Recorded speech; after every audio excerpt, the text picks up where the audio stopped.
Revitalized Police sa Barangay Program isinusulong ng DILG. Bago tayo magpatuloy, huwag kalimutan mag-follow, mag-like, at i-share iyong aming Facebook page. At huwag din kalimutan mag-subscribe sa aming YouTube channel, ang Serbisyo Balita Live Online. Maraming salamat po. Sa ilalim ng Buhay Ingatan, Droga Ayawan, o BIDA Project, ng Department of Internal Local Government, isinagawa ang isang dialogo na pinangunahan ng Region 4 Office ng DILG sa pangunguna ng kanilang direktor na si Ariel Iglesia, kasama ang PNP Regional Office ng Calabarzon 4A sa pangunguna naman ni Police Brigadier General Paul Kenneth Lucas.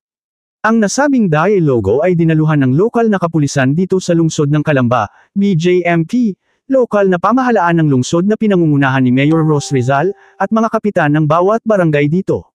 Pangunahing pinag-usapan sa nasabing dialogo ay ang pagsusulong ng BIDA program ng DILG sa pamamagitan ni Secretary Benhur Abalos, na Revitalized Police sa barangay. Kung saan layunin ng DILG na mas mapaigting ang kampanya laban sa droga at ilang mga krimen. Sa pamamagitan ng mga serye ng pagsasanay sa mga barangay officials at mga tanod kung paano isasagawa ang wastong pamamaraan sa pagtukoy hindi lang sa mga drug personalities, kundi pati na din sa pag-aaral sa pinakaugat kung bakit nagkakaroon ng mga kasong may kaugnayan sa droga. Sa isinagawang lectures na inihatid ng mga kumakatawan sa kapulisan, dito ipinakita ang iba't ibang mga kasong may kaugnayan sa droga at iba pang mga kriminalidad sa lipunan. Ipinakita din dito ang mga bagong pamamaraan upang mas mabilis na masugpo ang lumalaganap na kaso sa droga. Ayon kay Mayor Ros Rizal, nagpapasalamat siya sa DILG at lalong-lalo na sa lokal na kapulisan sa kanilang patuloy na kampanya laban sa ilegal na droga.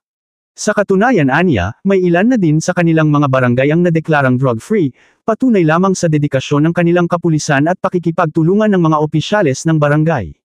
Inaasahan naman niya aniya na sa panibagong pamamaraan na isusulong ng DILG, ay mas lalong makakatulong ito sa pangangalaga sa kaayusan at katahimikan ng bawat komunidad.